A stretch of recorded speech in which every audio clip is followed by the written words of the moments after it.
Okey, jap eh.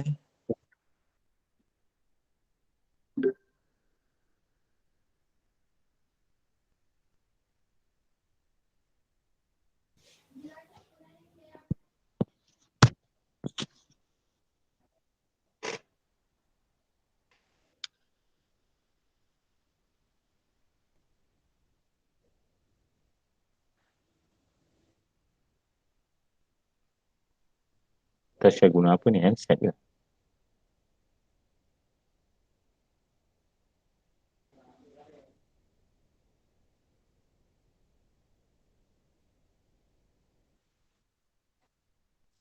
Saya guna handphone. Laptop saya tak boleh buka Ustaz. Boleh boleh nampak ke? Okey, tak apa. Boleh, boleh, boleh. Okey, jalan, silakan.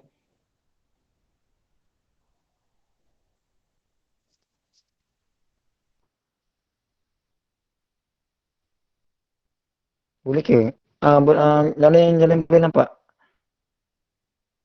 Okey. Jalan nampak. Salah. Hidayah dengan Dania. Boleh, boleh. Silakan. Okey, assalamualaikum warahmatullahi asyrafil anbiya'i wal mursalin wa ala alihi wa sahbihi ajma'in. Boleh? Okey, bismillah. Bentangkan tajuk agama Buddha dalam kelas pada hari ini. Saya akan bentangkan berkaitan dengan sejarah dan riwayat hidup pengasas agama Buddha.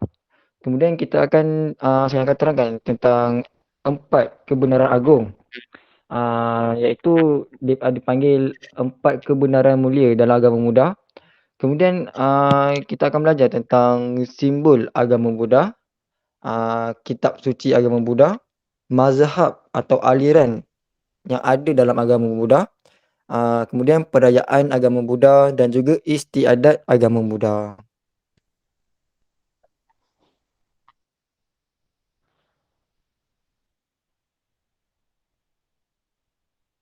Okey, untuk pengenalan, apa yang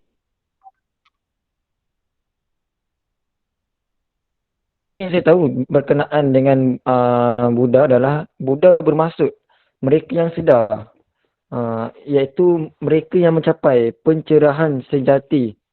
Pencerahan sejati. Okey, dalam bahasa Sanskritnya, Bud bermaksud untuk mengetahui. Jadi agama Buddha ialah agama dan Sakyamuni. Okey, kemudian apa yang saya tahu,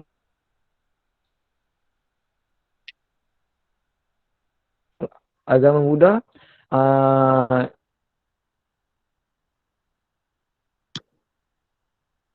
dikenali sebagai salah satu agama yang paling terbesarlah di dunia.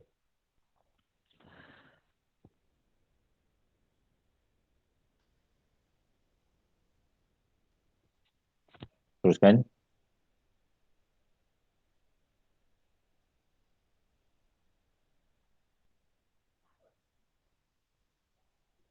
Okey, agama Buddha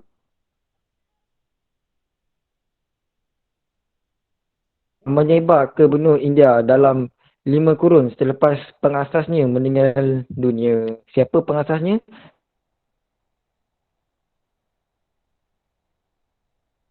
Saya akan ulas sebentar lagi. Okey, jadi kini agama Buddha telah dipaparkan sebagai 3 aliran, iaitu 3 mazhab. Seperti Theravada, Mahayana dan Vajrayana. Okey, agama Buddha terus menarik orang ramai menganutnya di seluruh dunia dan mempunyai lebih kurang yang bermaksud benar atau dikenali sebagai dalam agama Buddha benar. Yang dikenali sebagai Sama Sangkappa, ucapan benar. Yang dikenali sebagai dalam perkataan Sama Vaca. Seterusnya, perbuatan benar. Sama Kammanta. Okey, yang seterusnya, pekerjaan benar. Sama juga pekerjaan benar seperti mereka yang mencari sumber pendapatan, iaitu pekerjaan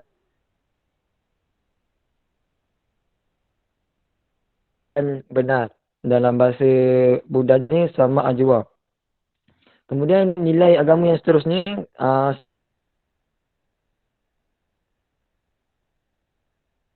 samadhi, iaitu daya upaya yang benar. Dalam bahasa Budanya sama vayama. Seterusnya perhatian benar, sama sati. Dan yang terakhir konsentrasi benar. Okey, ini adalah sejarah dari riwayat hidup pengasas agama Buddha. Okey, siapa pengasasnya? Pengasasnya ialah dipanggil Gautama Buddha. Beliau adalah seorang ahli fikir dari India dan juga pengasas lah dalam agama Buddha. Kemudian beliau lahir di Kapilavastu yang adalah anak ketua kasta pahlawan Sakya, dan beliau dikenali sebagai Siddhartha pada masa mudanya dan kemudian sebagai Sakya Muni. Iaitu Sakya Muni dikenali Sakya Muni bermaksud orang bijaksana Sakya.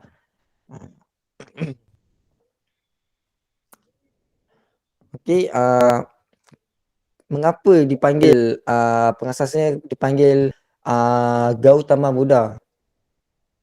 Okey, sebenarnya Gautama Buddha merupakan kombinasi nama keluarganya, iaitu Gautama dengan perkataan Buddha, iaitu yang bermaksud orang yang telah mencapai penerangan sempurna. Okey, menurut semua aliran agama Buddha, pengasas Buddha ialah Siddhartha atau dipanggil Siddhartha atau Siddhartha.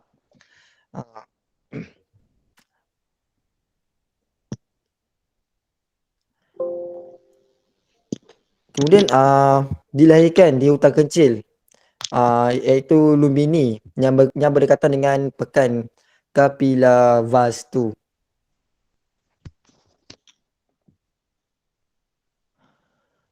Okey, ibu bapa Gautama Buddha, ayah Siddhartha bernama Sudona dan ayahnya sebagai jawatan ketua Sakyas. Okey, kemudian ibunya Siddhartha meninggal selepas 7 hari kelahirannya. Dan saya tidak berapa tahu berkaitan dengan ibu Siddhartha. Saya tahu ibu Siddhartha meninggal dunia selepas 7 hari kelahirannya.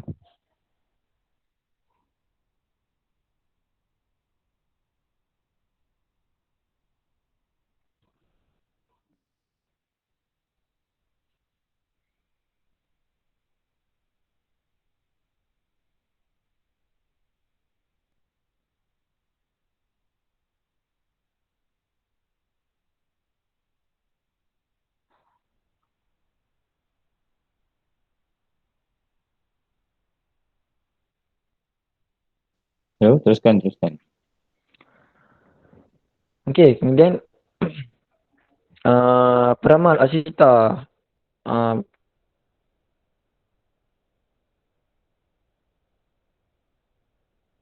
Beliau meramalkan bahawa Siddhartha iaitu Gautama Buddha ni dia akan menjadi raja yang unggul atau orang yang suci. Tapi Siddhartha menganggap dengan terhadap pematian Siddhartha sendiri berkaitan dengan kesengsaraan manusia dan alam semesta yang mungkin menyebabkan beliau menjadi Sami. Sami dalam agama Buddha lah. Macam kalau dalam Islam, kita mengetahui bahawa setiap orang akan menyambut kelahiran dan juga merasakan kesakitan dan okey, jadi kesengsaraan dalam dan ada 2 orang Brahmin, iaitu gurunya lah. Dan akhirnya beliau berjaya mencapai tahap yang tinggi dalam pertapaan. Tetapi beliau masih tidak dapat mencari penyelesaian kesengsaraan dalam kehidupan manusia. Seperti kesengsaraan macam kesakitan, kematian.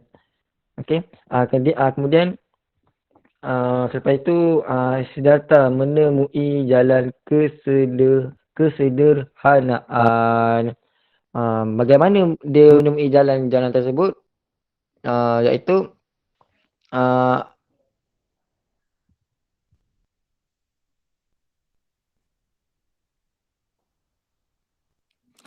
iaitu baginya jalan kesederhanaan itu baginya jalan yang tidak perlu menyiksa diri sendiri dan menyiksa orang lain. Contohnya untuk menguatkan badan, uh, beliau menerima susu lembu yang dibekalkan oleh seorang peternak lembu yang melalui tempat itu. Seterusnya beliau duduk di bawah pokok bodi. Lalu uh, beliau bersumpah yang dia tidak akan bangun sehingga menemui kebenaran. Jadi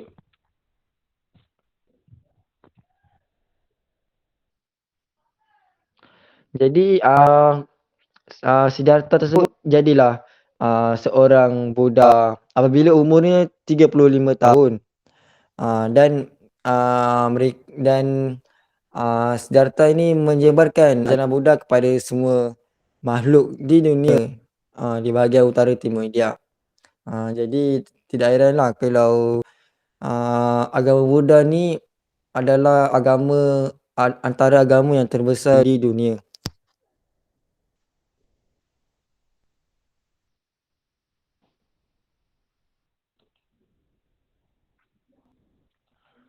Okey, seterusnya empat kebenaran agung, iaitu empat kebenaran mulia.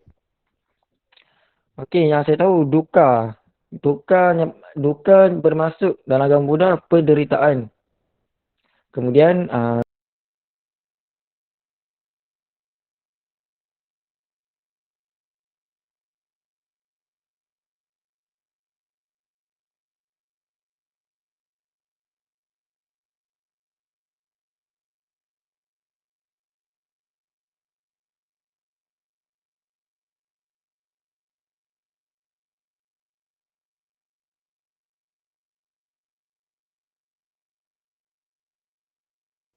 Okey tak?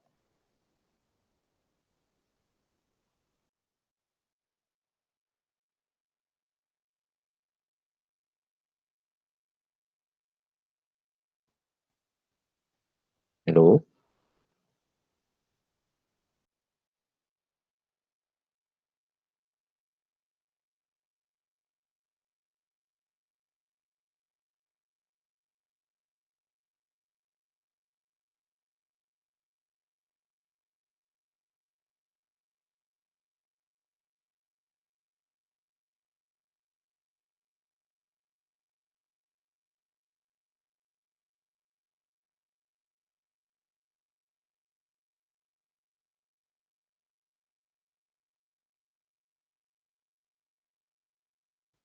Mana tuan tanah hilang? Tak tahulah Ustaz, tak apa, sekejap saya WhatsApp dia, kod lain dia slow.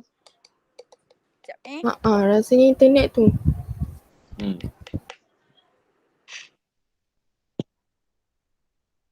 Awak berdua di rumah ke atau dah balik sini? Daniah dan Awatif. Dekat rumah Ustaz. Saya pun sama kat rumah. Kita orang tak balik hostel pun. Sekarang di rumah. Rumah kat mana? Daniah? Saya kat Banting. Oh, Banting. Selangor ke? Awatif pun Selangor Ustaz, saya dekat Shah Alam. Okey lah. Jaga dia elok lah. Maklumlah. Covid makin teruk.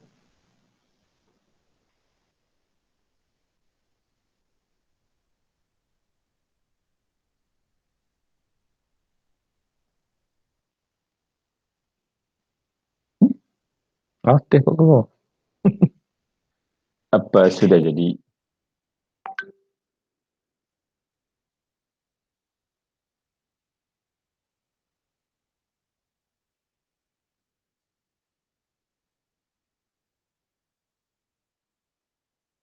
Okay, tak apalah. Uh,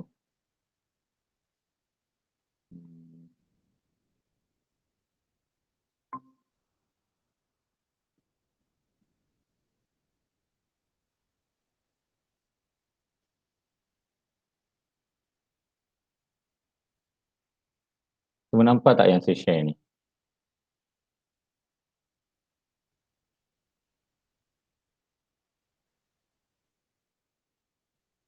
Hello? Nampak Ustaz, nampak. Okey, saya akan sambung apa yang Firdaus buat tadi. Okey, sekejap eh.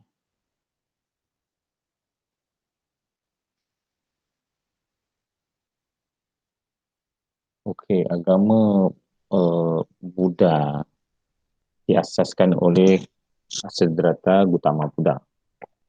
Okey. Dia di antara agama tertua di dunia. Dan dia berasal daripada India lah. Jadi agama Hindu dengan Buddha ni berbeza. Hindu ni dia tidak ada pengasas. Buddha ada pengasas. Pengasas agama Buddha ialah Gautama Buddha. Yang pada 26 hari bulan lepas ada sambutan hari Wesak.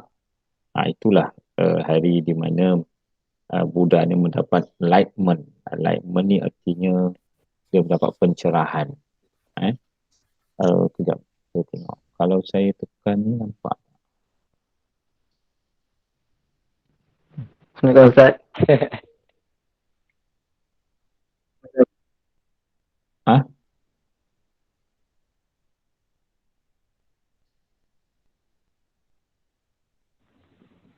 Anta nak sambung hantar bentang ke? Sorry Ustaz, tadi Ayah? terputus pula line. Oh, saya. Saya cakap sorang-sorang. So, hantar nak sambung bentang balik ke apa?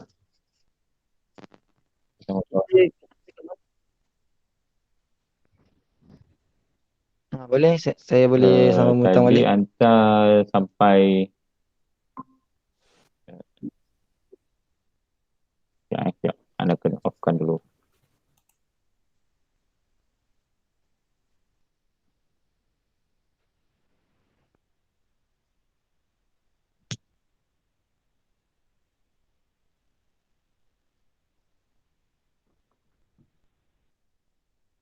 Okey.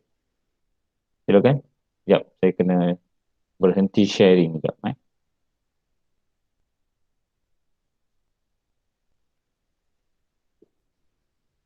Ustaz ataupun Ustaz share je.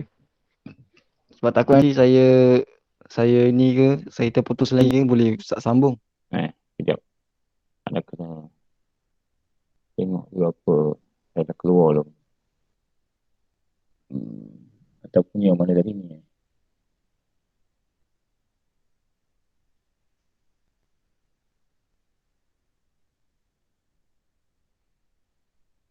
Ni yang tak punya kan? Nampak?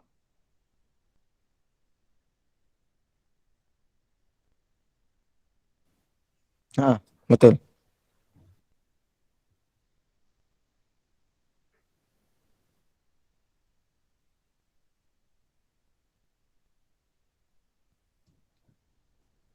Sekejap. Awas ada keluar lain.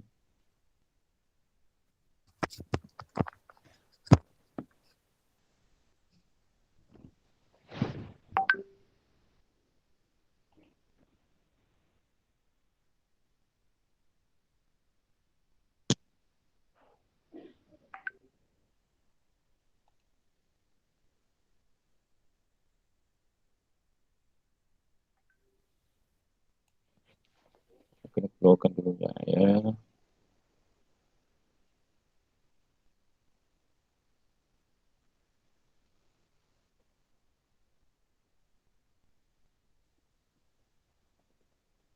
Sekejap.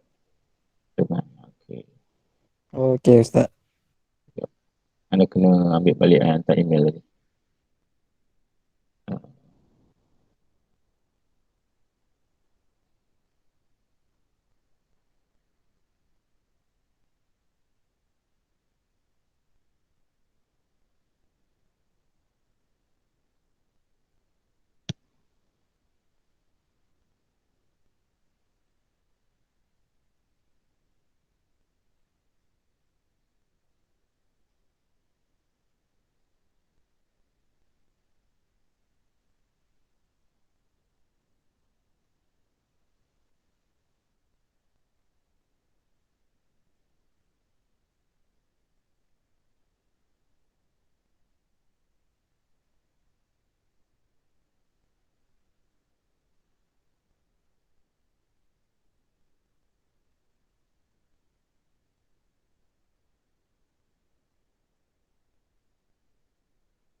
Apa soalan yang tak keluar?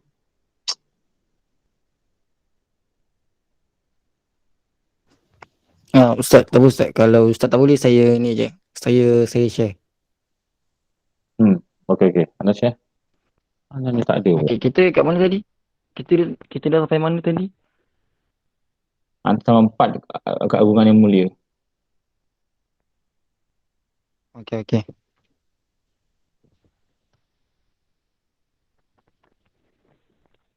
Okey, saya teruskan dengan jejak simbol jejak kaki Buddha ya. Okey, jejak kaki Buddha atau lebih dikenali sebagai Siripadi atau Buddha Pada. Okey, jejak kaki Buddha ini sangat dihormati di seluruh negara Buddha. Secara umumnya jejak kaki skematik ini menunjukkan semua jari kaki yang sama panjangnya diukir pada batu. Oleh itu biasanya jejak kaki ini menunjukkan tanda-tanda Okay. di tengah kaki atau menunjukkan 32, 108 atau 132. Buddha sebagai tanda-tanda khas dia, iaitu jejak kaki Buddha.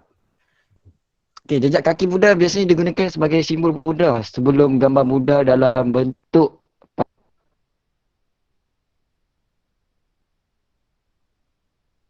atau manusia. Jadi dia sebelum kita tahu sebagaimana yang kita tahu Buddha ni dia banyak patung. Jadi sebelum patung dibuat dalam agama Buddha, lahir jejak kaki Buddha. Okay, seterusnya simbol roda Dharma atau lebih dikenali sebagai Dharma Cakra. Okey, roda Dharma adalah simbol kitaran berterusan ajaran Buddha untuk kebahagiaan semua makhluk.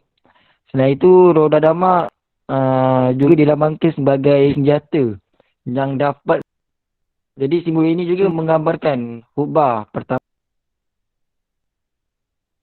Rusa Sipatana, Sarnath dan juga India.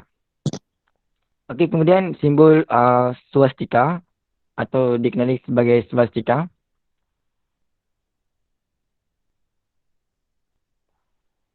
Swastika adalah simbol kuno yang digunakan oleh pelbagai budaya untuk melambangkan kehidupan, matahari, kekuatan dan juga keberuntungan. Macam tu juga dalam tradisi Buddha, swastika melambangkan perkara yang baik dan positif. Kemudian swastika juga mewakili jejak kaki Buddha. Okey, macam yang kita tahu yang di dadinya Buddha.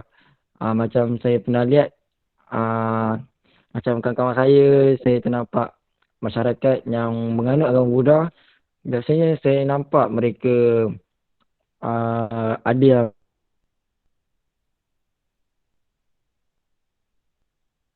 kadang ada yang membuat tatu dan menggunakan simbol ini. Ada yang rantai, dalam bentuk rantai.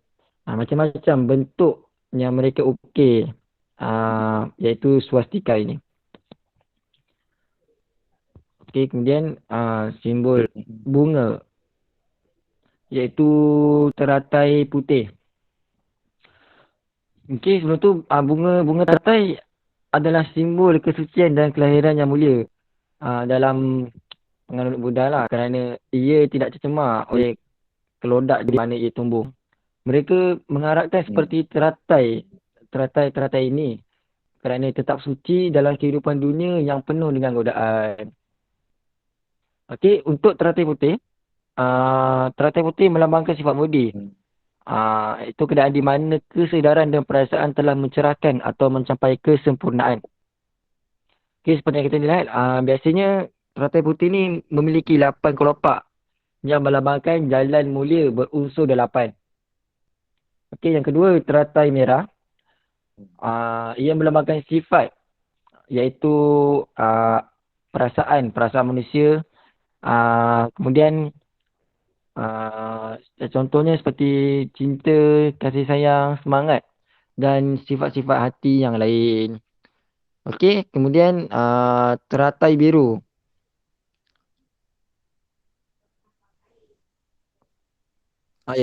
Teratai biru atau Blue Lotus. Kalau dalam agama Buddha dipanggil Utpala. Okey, teratai biru ni adalah simbol kemenangan atas bentuk perasaan, memperoleh pengetahuan dan kebijaksanaan. Biasanya pokok ni dilambangkan sebagai teratai yang mekar dan pusatnya tidak pernah terlihat. Okey, kemudian teratai merah jambu iaitu Padma. Dalam agama Buddha, teratai ini adalah yang mulia dan digunakan untuk menggambarkan makhluk tertinggi.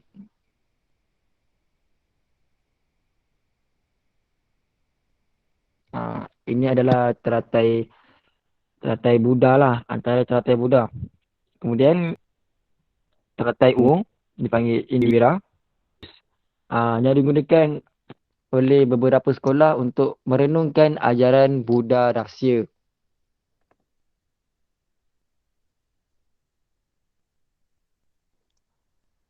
Okey, kemudian sikap tangan. Tangan sikap. Okey, banyak jenis-jenis tangan sikap yang saya dapat tengok, yang saya dapat lihat. Antaranya sikap tangan memusing roda dhamma. Sikap tangan seperti macam kita tengok dalam filem-filem cerita-cerita Buddha. Biasa kalau cara dia berinteraksi dengan orang. Kalau dia berinteraksi dengan orang, saya lihat dia menggunakan sikap tangan. Ataupun semasa kalau ada kematian ke apa, seseorang yang menganut Buddha, saya lihat dia menggunakan sikap tangan sambil mengucapkan Amitabha. Itu yang saya lihat lah. Kemudian sikap tangan berbagai jenis, antaranya sikap tangan memusing roda dhamma. Kemudian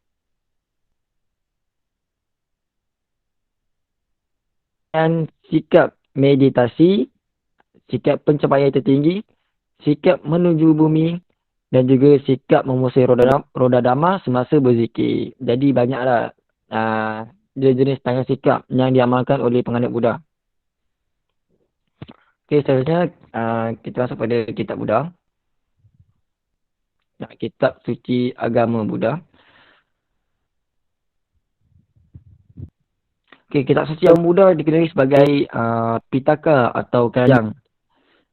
Kemudian kitab suci Pitaka ni terbahagi kepada 3 kelompok besar, iaitu Vinaya Pitaka, Sutta Pitaka dan juga Abhidhamma.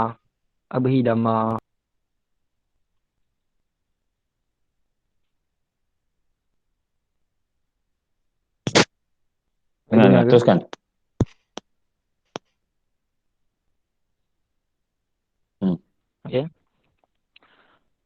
Okey, kitab suci agama Buddha iaitu dalam kelompok Vinaya Pitaka. Kitab suci Vinaya Pitaka berkaitan dengan hal-hal yang berkenaan dengan peraturan bagi para biku dan bikuni. Biku bagi untuk lelaki dan bikuni adalah untuk perempuan. Dan kitab suci Vinaya Pitaka terbagi kepada 3, iaitu Sutta Vibhanga, Kandaka dan Parivara. Okey, kitab suci Sutta Vibhanga berisi peraturan-peraturan bagi para biku dan bikuni. Okey, dalam kitabnya terdapat 227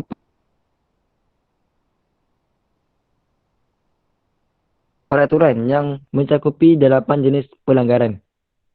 Okey, yang kedua, kitab Kandaka berisi berkaitan disiplin dalam suatu upacara atau tata cara.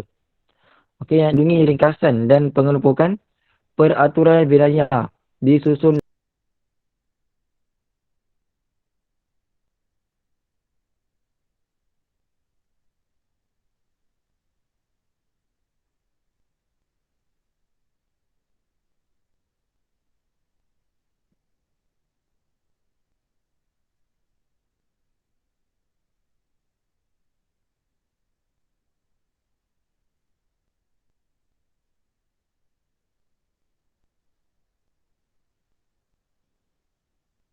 Ada kat mana? Are you okay? Hello? Hmm.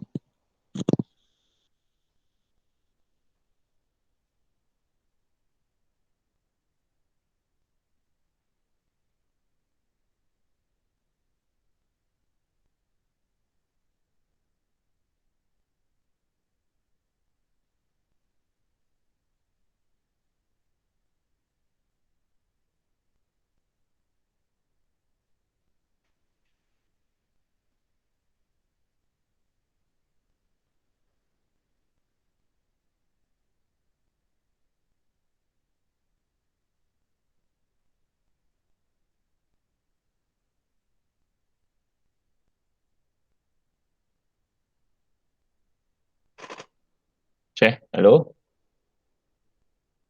Hilang tak? Hmm. Okey, tak apa. Nanti ada ujian minggu depan saya bagi ujian untuk ni dengan 6 sekali untuk agama Hindu ini. Saya akan memberi penjelasan sebenarnya apa yang Firdaus nyatakan tadi semuanya adalah bertepatan dan saya rasa persembahan yang baik kalau dia share tu, dia saya download tu, saya tengok dia punya presentation dia study dan dia telah membuat penilaian dan persembahan yang bagus, pengisiannya detail. Cuma kita ada masalah line on off, saya tahu orang apa di Sabak Bernam, tapi saya ingat tak ada masalah, so kita boleh tengok data tu. Dan hampir ke semua penerangan dia tu adalah bagus, persembahan dia pun juga bagus, dengan segala kekangan yang ada dan dia dapat deliver dengan baik. Jadi saya harap untuk kawan-kawan yang lain dapat berikan komitmen sebagaimana Firdaus lakukan. Jangan takut isu apa ni line laju tak laju. Saya nilai bukan berdasarkan line, daripada presentation dan apa yang dia serahkan tadi sangat bagus dan dia berusaha untuk menguasai tajuk ini dan dia berjaya deliver. Cuma dalam konteks ini kita elakkan daripada kita baca saja, kita ada penerangan untuk melihat bahawa kita faham apa yang kita bincangkan pada hari ini. Bagaimana saya nyatakan bahawa tadi secara kesimpulannya bahawa Buddha ini, agama Buddha ini adalah agama yang telah diasaskan oleh pengasas mereka, itu Siddhartha Gautama Buddha. Saya ingin buat keseluruhan. Ada sesuatu yang berlaku pada diri pemuda ini yang dulunya dia daripada istana dan dia keluar di sana, dia melihat kesangsaraan manusia, maka dia tak nak jadi raja lagi. Dan dia tak jadi nak tahu apakah sebenarnya yang berlaku pada dunia ini.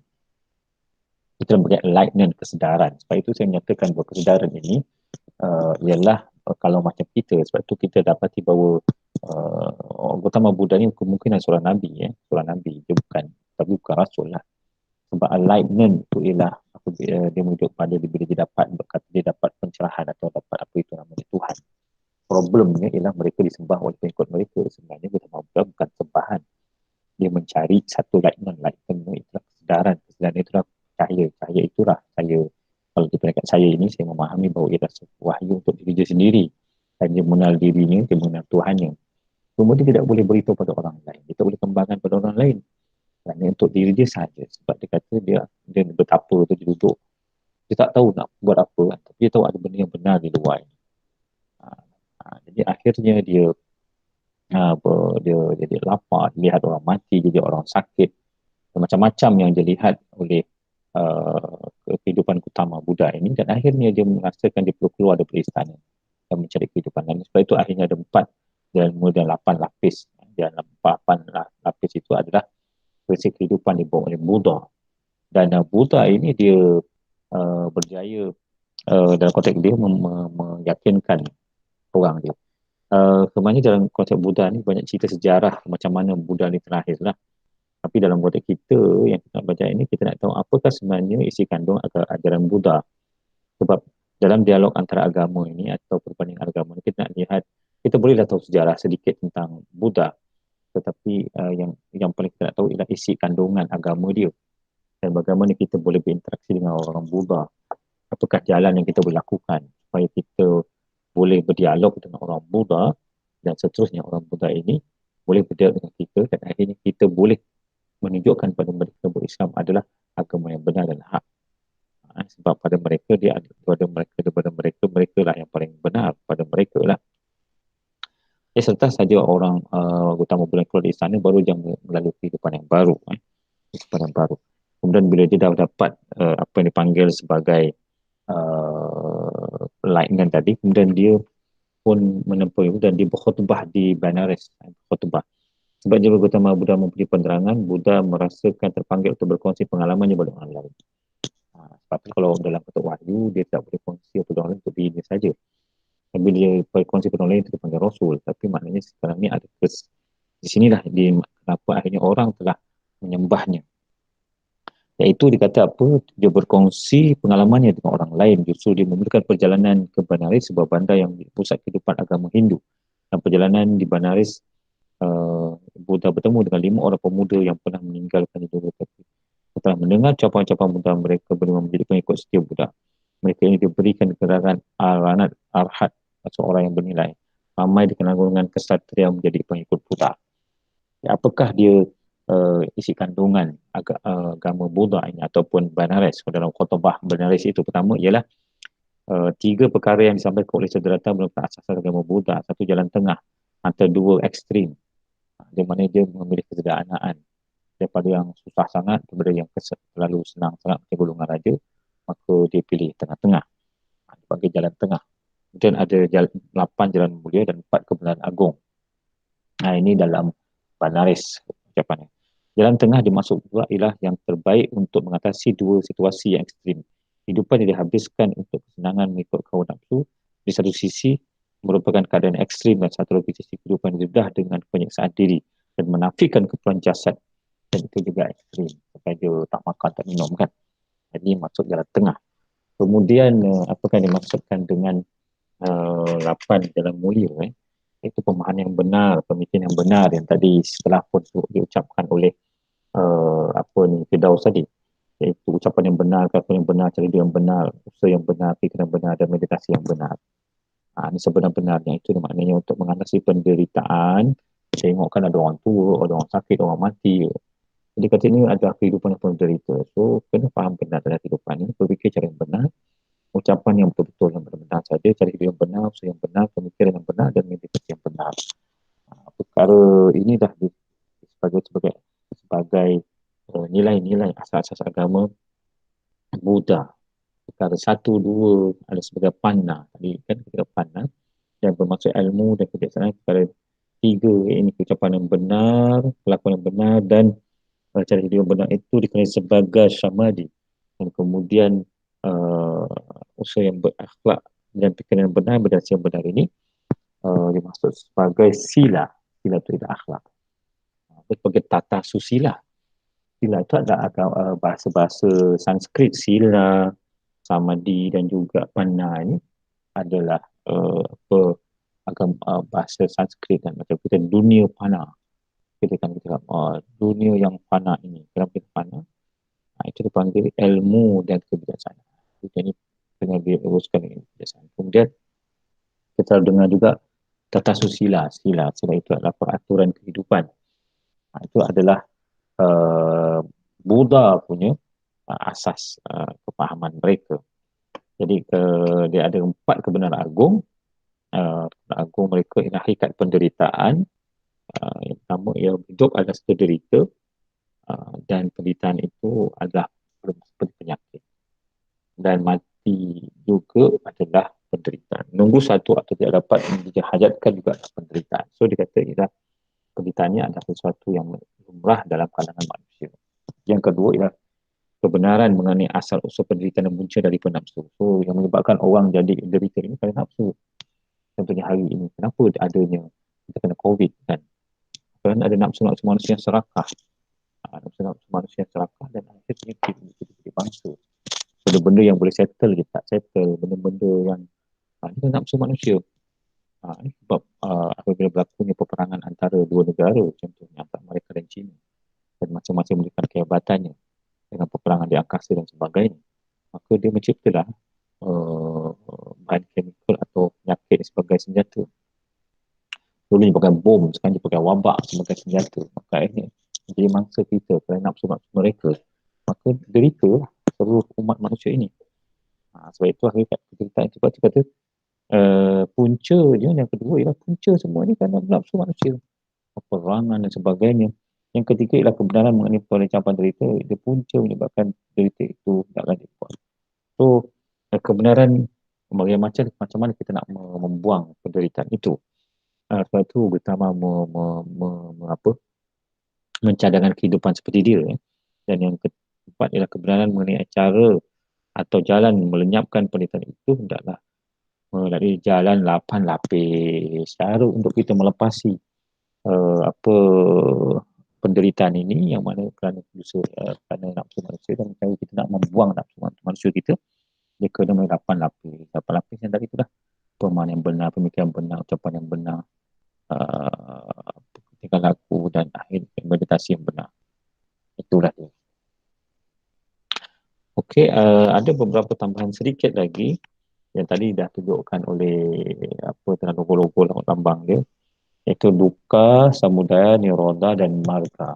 Ini adalah satu daripada pengisian yang ada di dalam agama Buddha. Dia bagi dukkha, penderitaan seperti lahir, hidup sakit dan sebagainya. Itu dah kita tahu semua, itu dukkha lah. Samudaya berarti penyebab pada penderitaan tersebut.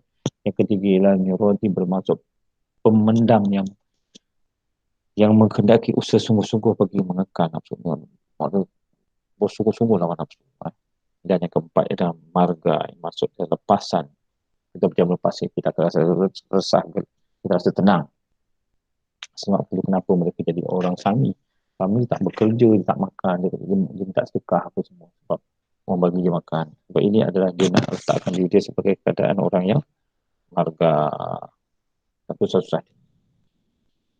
Okey, saya ingat itu pada hari ini sebab sebagian besarnya telah pun clear. Cuma adakah orang utama orang Buddha ni percaya pada Tuhan? Jadi ramai pengkaji agama Buddha adalah etis, iaitu agama tak percaya akan Tuhan dan tidak ada bukti untuk mengatakan sebaliknya. Kerana kita memahami kelahiran agama Buddha tumbuh di tengah masyarakat Hindu yang amat politis. Itu dapat mungkin sama dia, mana dia lahir daripada agama yang terlalu ekstrim, jadi dia tak berani. Jadi dia tak boleh cerita dengan Tuhan. Sebab kalau kita buktikan Buddha amat tidak menyenangi dengan Brahmin, kasta-kasta. Penyampaian menulis dalam buku dikarang oleh pendeta Buddha membuktikan bahawa Buddha semasa hayatnya memang ceritanya oleh murid. Atau pertanyaan ini adalah dapatkah Tuhan terangkan tentang Tuhan dan kehidupan selepas jawapan diberikan adalah seperti berikut. Kamu harus berfikir perkara yang melepasi sebab ini tentukan pada perkara yang sedang kita lalui pada hari ini. Itulah kata jawapan Buddha. Okey. Mazhab tadi dah ada diceritakan tentang mazhab daripada Mahayana dan juga mazhab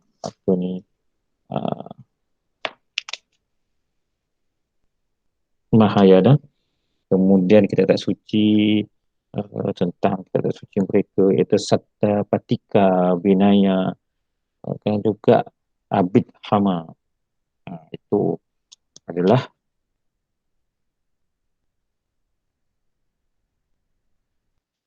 Buddha. Jadi okey,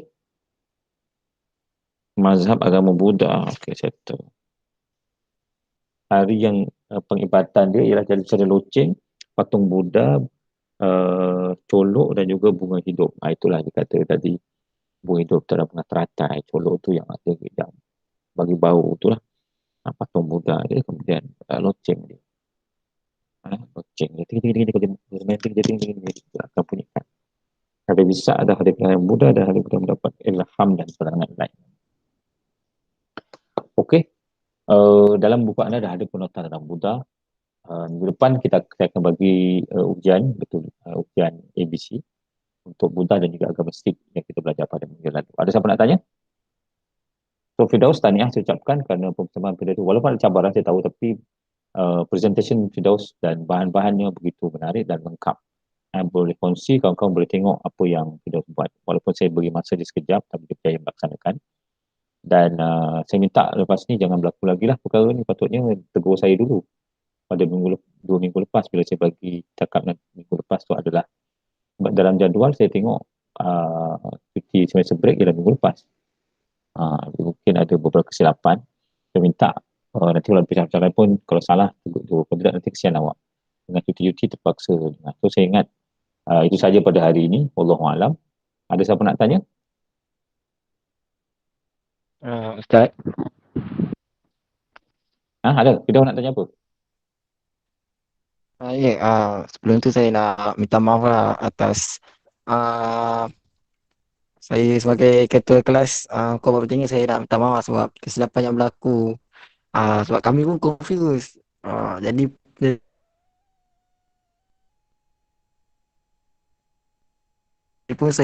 kami pun ikut retak ustaz lah. Jadi saya wakil pada kelas, saya nak minta maaf lah ustaz. Kemudian saya pun nak minta maaf juga tentang presentation saya tadi. Kejap ada, kejap tak ada. Kemudian ustaz sambung. Jadi saya minta maaf sebab ustaz terpaksa saya menyusahkan Tak apa. Lain saya. ustaz. Okey, jadi kita akan jumpa minggu hadapan untuk seterusnya. Tanya Firdaus di atas pertemuan tadi, dan masing-masing boleh tengok nota Firdaus tu begitu menarik dan data mak sesuai, boleh ikut yang lain. So minta maaf lah mengganggu cuti anda yang sepatutnya hari ini. Sebab saya pun tengok anak saya cakap, kenapa dia minggu lepas ada kelas? Sebab dia PAKK, punya sama. Saya ingat tak sama. Okey, itu saja. Wallahualam. Saya pun ampun maaf. Semoga ada keberkatan kerahmatan. Jumpa di minggu depan, ada persembahan seterusnya, dan kita ada ujian bertulis lagi, ujian ABC sebelum minggu depan. Wallahualam. Assalamualaikum warahmatullahi wabarakatuh. Kita tangguh dengan membaca kafarah dan satu subhanakallahumma wa bihamdika asyhadu an la ilaha illa anta wa astaghfiruka wa atubu ilaik. Bismillahirrahmanirrahim. Wal 'asri innal insana lafi khusr.